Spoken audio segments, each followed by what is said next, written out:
কিয়ামতের আগে ৭২টি ফিতনা সম্পর্কে জানব। রাসূলুল্লাহ সাল্লাল্লাহু আলাইহি ওয়াসাল্লামের যে সকল হাদিসে আগত ফিতনা সমূহের কথা বর্ণিত হয়েছে সেগুলো মুসলমানদের বিশেষভাবে স্মরণ রাখা উচিত।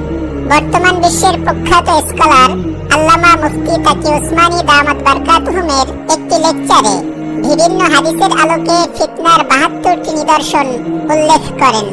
এই ভিডিওতে সেগুলো তুলে ধরা হলো। হযরত হুযায়ফা রাদিয়াল্লাহু তাআলা আনহু বলেন, কিয়ামতের আগে ৭২টি বিষয় প্রকাশ পাবে। নাম্বার ১, লোকেরা নামাজে ডাকাতি করবে, অর্থাৎ নামাজের প্রতি মানুষের একদম গুরুত্ব থাকবে না। এই কথাটি আজকের যুগে এতটা আশ্চর্যের নয়, কারণ এ যুগে বেশিরভাগ মুসলমানের মাঝেই নামাজের গুরুত্ব নেই। রাসূলুল্লাহ সাল্লাল্লাহু আলাইহি ওয়াসাল্লাম যখন একথা বলেছিলেন তখন নামাজ ঈমান এবং কুফরের মধ্যে পার্থক্য সৃষ্টিকারী বিষয় ছিল। সে যুগে একজন মুসলমান যত খারাপই ছিল না কেন, যত মারাত্মক বদকার ও ফাসিকি ছিল না কেন, তারা কিছুতেই নামাজ ছাড়ত না। নাম্বার ২, আমানতের খেয়ানত করবে, অর্থাৎ তাদের কাছে আমানত রূপে যা কিছু রাখা হবে তা তারা আত্মসাৎ করবে। নাম্বার ৩, সুদের লেনদেন করবে। নাম্বার ৪, মিথ্যা কথা বলাকে হালাল মনে করবে, অর্থাৎ মিথ্যা বলতে পারাকে একটি দক্ষতা ও যোগ্যতা মনে করা হবে। নাম্বার ৫, সামান্য বিষয়ে রক্তপাত করবে এবং অন্যের প্রাণ বিনাশ করবে। নাম্বার ৬, উঁচু উঁচু ভবন নির্মাণ করবে। নাম্বার ৭, দিন বিক্রি করে দুনিয়া উপার্জন করবে। নাম্বার ৮, আত্মীয়দের সঙ্গে বাজে আচরণ করবে। নাম্বার ৯, ইনসাফ উঠে যাবে। নাম্বার ১০, মিথ্যা সত্যতে পরিণত হবে। নাম্বার ১১, রেশমি পোশাক পরিধান করা হবে। নাম্বার ১২, জুলুম অত্যাচার ব্যাপক রূপ লাভ করবে। নাম্বার ১৩, তালাকের আধিক্য হবে। নাম্বার ১৪, আকস্মিক মৃত্যুর হার বেড়ে যাবে। নাম্বার ১৫, দুর্নীতিপরায়ণ লোকদের পৃথিবীর সবচেয়ে ভাগ্যবান মানুষ মনে করা হবে। নাম্বার ১৬, ভালো লোকদের দুর্নীতিপরায়ণ মনে করা হবে। নাম্বার ১৭, মিথ্যাকে সত্য মনে করা হবে। নাম্বার ১৮, সত্যকে মিথ্যা বলা হবে। নাম্বার ১৯, অপবাদ আরোপের পরিমাণ বৃদ্ধি পাবে। নাম্বার ২০, বৃষ্টি হওয়া সত্ত্বেও পরিবেশ উষ্ণ থাকবে। নাম্বার ২১, লোকেরা সন্তান লাভের পরিবর্তে সন্তান নেয়াকে অপছন্দ করবে, অর্থাৎ সন্তান লাভের জন্য মানুষ যেভাবে দোয়া করে তার পরিবর্তে সন্তান না হওয়ার জন্য দোয়া করবে এবং বিভিন্ন পদ্ধতি গ্রহণ করবে। যেমন আজকাল পরিবার পরিকল্পনা গ্রহণ করা হচ্ছে এবং বলা হচ্ছে ২টি সন্তানের বেশি নয়, একটি হলে ভালো হয়।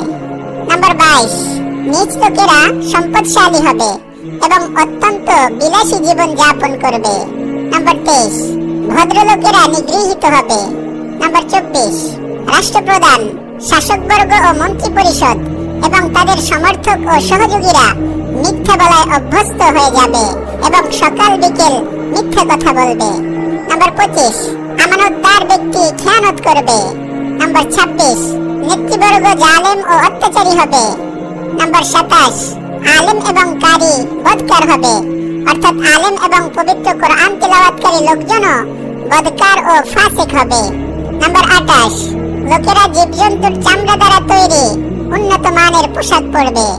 নাম্বার ২৯, কিন্তু তাদের দিলগুলো মৃত যন্ত্রের চেয়ে বেশি দুর্গন্ধময় হবে। নাম্বার ৩০, অন্তরসমূহ পাথরের চেয়ে বেশি কঠিন হবে। নাম্বার ৩১, স্বর্ণ সুলভ হবে। নাম্বার ৩২, রূপার মূল্য বেড়ে যাবে। নাম্বার ৩৩, গুনাহের পরিমাণ বেড়ে যাবে। নাম্বার ৩৪, জানমালের নিরাপত্তা কমে যাবে। নাম্বার ৩৫, কোরআন শরীফকে সজ্জিত করা হবে। নাম্বার ৩৬, মসজিদকে কারুকার্যময় করা হবে। নাম্বার ৩৭, উঁচু উঁচু সৌধ নির্মিত হবে। নাম্বার ৩৮, হৃদয়গুলো উজাড় হবে। নাম্বার ৩৯, ব্যাপকভাবে মদ পান করা হবে। নাম্বার ৪০, শরীয়তের দণ্ডবিধিকে অকার্যকর করা হবে।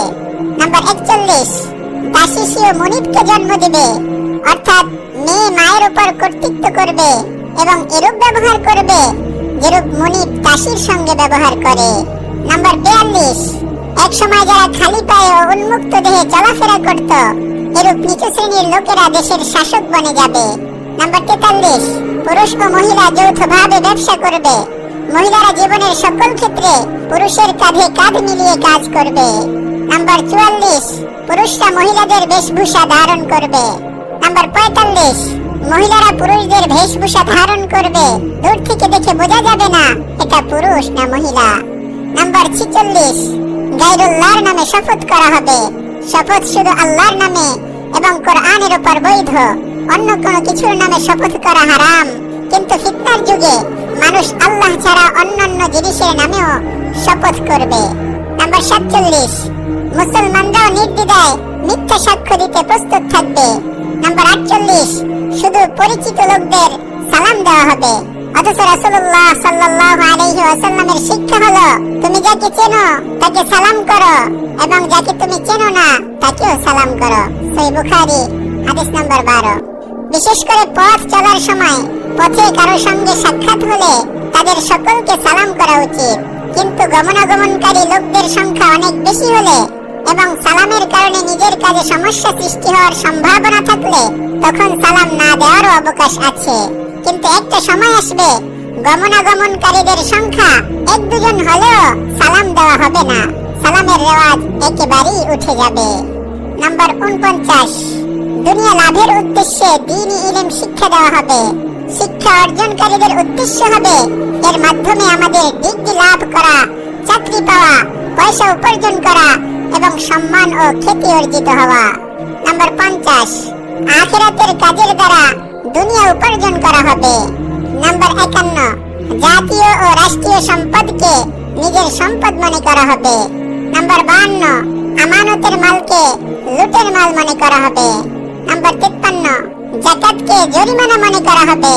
নাম্বার 54, সমাজের সবচেয়ে নীচ ও নিকৃষ্ট ব্যক্তিকে লোকেরা নিজেদের নেতা বানাবে। নাম্বার 55, মানুষ নিজের পিতার অবাধ্যতা করবে। নাম্বার 56, মায়ের সঙ্গে দুর্ব্যবহার করবে। নাম্বার 57, বন্ধুদের ক্ষতি করতে দ্বিধা করবে না।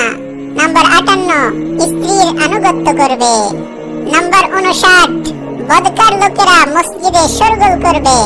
নাম্বার 60, গায়িকা মহিলাদের সম্মান করা হবে, অর্থাৎ যে মহিলারা গান বাজনা পেশায় থাকবে তাদের সম্মানের চোখে দেখা হবে। নাম্বার 61, বাদ্যযন্ত্র এবং বাজনার বিভিন্ন উপকরণকে বিশেষ যত্ন করা হবে। নাম্বার 62, মদের দোকান বেড়ে যাবে। নাম্বার 63, জুলুম অত্যাচার করাকে গর্বের বিষয় মনে করা হবে। নাম্বার 64, আদালতে ন্যায় বিচার বিক্রি হবে, অর্থাৎ বিচার প্রার্থী ন্যায়ের উপর হলেও পয়সা দিয়ে রায় নিজের পক্ষে নিতে হবে। নাম্বার 65, পুলিশের সংখ্যা বৃদ্ধি পাবে। নাম্বার 66, পবিত্র কোরআন গানের সুরে তেলাওয়াত করা হবে। কোরআনকে বোঝার জন্য অথবা সওয়াব লাভের উদ্দেশ্যে কিংবা দাওয়াতের উদ্দেশ্যে তেলাওয়াত করা হবে না। নাম্বার 67, হিংস্র পশুর চামড়া ব্যবহার করা হবে। নাম্বার 68, উম্মতের শেষ যুগের লোকেরা প্রথম যুগের লোকদের উপর বিভিন্ন অপবাদ আরোপ করবে, তাদের সমালোচনা করবে এবং বলবে তারা এই কথা ভুল বলেছে। আজকের যুগে দেখা যায় উম্মতের শ্রেষ্ঠ জামাত সাহাবায়ে কেরামের সঙ্গে অনেকে বেয়াদবি করছে। যাদের মাধ্যমে আমরা দ্বীন পেয়েছি তাদেরকে বেকুব, মূর্খ ও ধর্মান্ধ বলছে। নাম্বার 69, হয়তো তোমাদের উপর আল্লাহর পক্ষ থেকে লাল বর্ণের তুফান আসবে। নাম্বার 70, ভূমিকম্প আসবে। নাম্বার 71, লোকদের চেহারা বিকৃত হবে। নাম্বার 72, আকাশ থেকে পাথর বর্ষিত হবে কিংবা আল্লাহ তাআলার পক্ষ থেকে অন্য কোনো আযাব আসবে। এসব আলামত নিয়ে একটু চিন্তা করলে দেখা যাবে আমাদের সমাজে প্রতিটি আলামত বিদ্যমান এবং সমাজে বর্তমানে যে অশান্তি বিরাজ করছে তা মূলত ভিডিওতে বর্ণিত আলামতগুলোরই ফল। আর এই কারণেই আমাদের উপর বিপদ আপদের পাহাড় ভেঙে পড়ছে। আল্লাহ তাআলা আমাদের সকলকে এই সমস্ত ফিতনাগুলো থেকে বেঁচে থাকার তৌফিক দান করুন, আমিন। আপনি যদি এরকম ভিডিও আরো পেতে চান তাহলে আমাদের এই চ্যানেলটি সাবস্ক্রাইব করে পাশে রাখা বেল আইকনটি অন করে দিন। আপনার প্রতি শুভ কামনা রেখে আজকের মতো বিদায় নিচ্ছি। আসসালামু আলাইকুম ওয়া রাহমাতুল্লাহ।